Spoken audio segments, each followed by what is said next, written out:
When the police arrived, they asked the farmer what happened. The farmer told them, they crashed in my farm and I bury all of them. One of the police asked the man in shock, "Are you sure they're all dead?" The farmer said some of them were screaming, "We're still alive! We're still alive!" But I didn't believe them. You know how these politicians just lie, officer? In Guyana, they don't lie. It's a pack of thieves we have here. I'm going to get a visa for this vacation. and cussing all them ambassadors and high commissioners. Don't be surprised if I see me come back here Monday night. It means I ain't get a visa. So, namaste, Guyana. My soul honors your soul. I honor the light, love, beauty, truth, and kindness within you. Kaieteur Radio. Covering Guyana from coast to coast. Demerara and Essequibo 99.1 FM. Berbice 99.5 FM. Kaieteur Radio.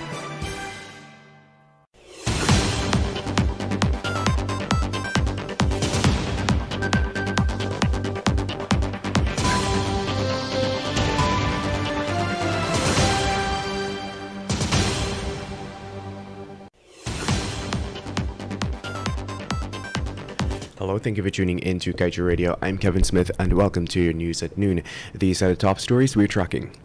EPA increases flaring penalty for Exxon Mobil, already collected $400 million from oil giant. Locals geared to sink $16 million in massive quarry business, and Saudi Aramco chosen to market Guyana's next oil lift. Meanwhile, custom officers shot while chasing smugglers. Man killed after being struck by Excavator, and brothers among 6 remanded for Pandit's murder. Meanwhile, Linden teachers protest mandatory vaccination. Stay tuned to stay informed.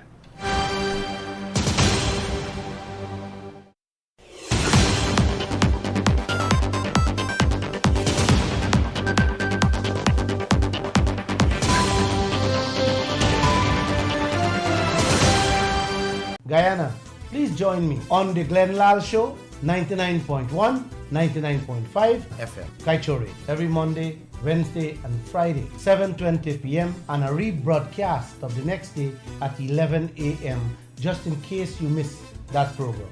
And now for the news in detail. EPA head Mr. Kemraj Parsaram disclosed on Thursday that the flaring penalty for Exxon Mobil has increased from $30 per ton of carbon dioxide equivalent released to $45. Parsaram disclosed that the EPA has already received $400 million worth in penalties from Exxon Mobil. He was keen to note that the fine was increased as of July, since Exxon Mobil is still flaring, though at significantly reduced levels. In fact, Parsaram noted that Exxon is flaring 15 million standard cubic feet of gas per day, but this is now down to 6 million. Parsaram was keen to note that Exxon has and continues to show efforts in addressing and meeting compliance based on the information provided thus far to the EPA. Parsaram said ExxonMobil is expected to reach pilot level flaring by year end, which is 1 million standard cubic feet of gas per day or less. The EPA head said he finds this to be a reasonable timeline, while adding that there have been noticeable improvements and also the willingness of the operator to make every effort to comply. In other news, once the requisite approvals are provided by the EPA, Malali Quarry Inc., a local company led by Jairaj Ramnarayan, Terence Nielsen, and Vikash Ramasar, will be investing as much as $16 million or 3.3 billion Guyana dollars into its Tiger Hill Quarry project. According to documents lodged with the EPA, the project has a startup capital of $3.15 million and would provide over $8 million in taxes for GRA. It was further noted that the Tiger Hill Quarry, which spans 1,400 acres of approximately 135 kilometers south of Georgetown, 45 kilometers south of Linden, and a few meters from the Demerara River in the Malali Amerindian Reservation, it is understood that a memorandum of understanding was already signed with the Malali Amerindian village for the project. Based on estimated reserves, the Tiger Hill Quarry project has a 50-year mine life. And moving on, Saudi Aramco, the state oil company of the Kingdom of Saudi Arabia, has been awarded the tender to market Ghana's next oil lift, according to a report from online news entity Oil Now. The choice was made out of 15 bidders, including Shell, Hess, and the National Gas Company of Trinidad and Tobago. Oil Now reported Minister of Natural Resources Vikram Bharat as iterating the government's commitment to getting the best agreements for the country. It said he pledged to maintain the highest level of compliance and transparency to ensure all Guyanese benefit. Vice President Dr. Bharat Jaglio has said that the government was hoping to ink a deal with the crude marketer for an entire year. The duration of Aramco's contract is unknown. And now let's tell you, 2 enforcement officers attached to GRA are now nursing gunshot wounds to their face and abdomen after they were shot during an anti-smuggling operation late Thursday night in Mahika. While their identities were not released, GRA in a statement said a team of officers from the Law Enforcement and Investigation Division and police ranks went to the location that night to intercept a boat suspected to be carrying uncustomed goods into the Mahika River. During the exercise, the company's vessel, which the officers were in, came under high-powered gunfire emanating from the suspect's vessel and property sometime around 23 hours 45. GRA noted that its division officers are still to determine whether any of the perpetrators were injured during the incident and are yet to arrest the owner of the vessel.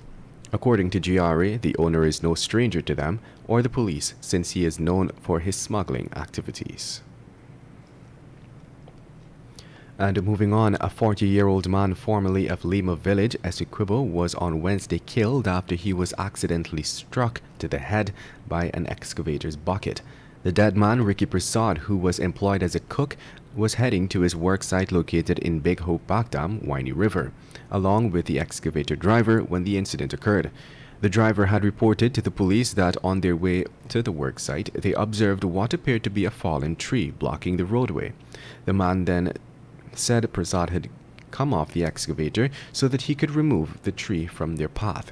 While operating the excavator, the bucket slammed into Prasad's head. Due to the impact of the hit, Prasad collapsed to the ground and was deemed unresponsive. A deep cut was seen on the right side of his head. The release further stated that due to the distance where the incident occurred, he was taken to the Lenora Cottage Hospital, where doctors officially pronounced him dead.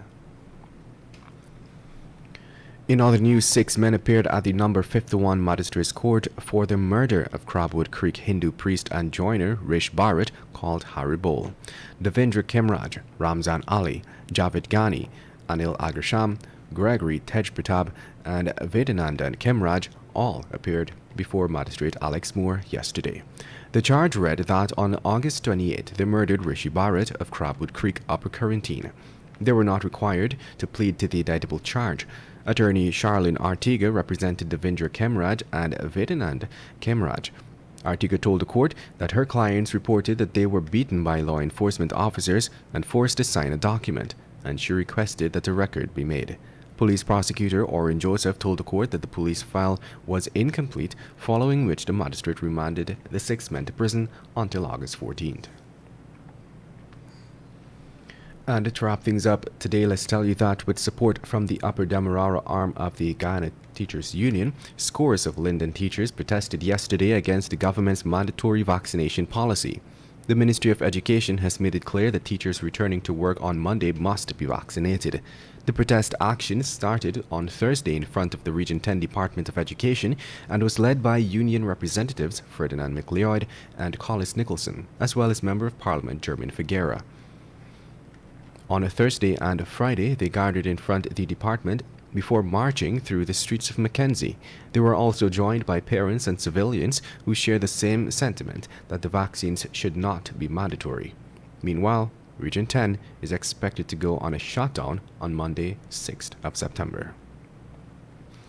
And now we move on to your COVID-19 update, followed by the page 7 of the Kaieteur News. The Ministry of Health, in its latest report, announced that 4 more persons who tested positive for COVID-19 have died. As a result of this, the country's COVID-19 death toll has moved to 636. According to the ministry, the latest fatalities are that of a 66-year-old man, that should be a 66-year-old woman, and a 90-year-old man, both from Region 4, and a 7 to 9-year-old woman, and a 6 to 7-year-old man, both from Region 3. Meanwhile, 161 new infections were recorded, bringing the total number of confirmed COVID-19 cases to 26,112. There are 33 patients in the COVID-19 ICU, 118 persons in institutional isolation, 1,892 in home isolation, and 5 in institutional quarantine. To date, a total of 23,433 persons recovered after testing positive for the virus. Health Minister Frank Anthony came out recently and gave some Guyanese school children their COVID-19 jabs. Now he must come out again and tell Guyanese how his comrades in government are jabbing this nation with their rich natural resources venom, their oil management stings, and their viral leadership practices. Anthony, the doctor, knows that his leaders have certain weaknesses and sicknesses. He should give them a jab of truth serum. With that, we've come to the end of today's News at Noon. I'm Kevin Smith. Thank you for listening. Want value for your advertising dollar? Then place your ads on Kaieteur Radio's newscasts. Streamed live on 6 different mediums, reaching hundreds of thousands. Advertise today and watch your dollar grow. Call us on 225-8465 or 226-8210 today.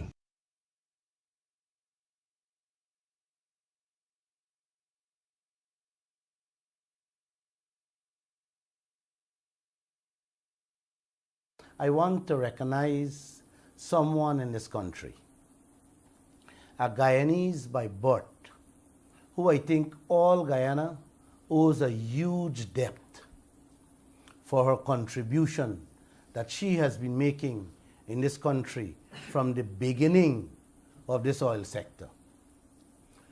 Myself and staff of this newspaper have learned tremendously from her experience and knowledge of this oil industry. She has single-handedly done what all the leaders in this country are afraid to do.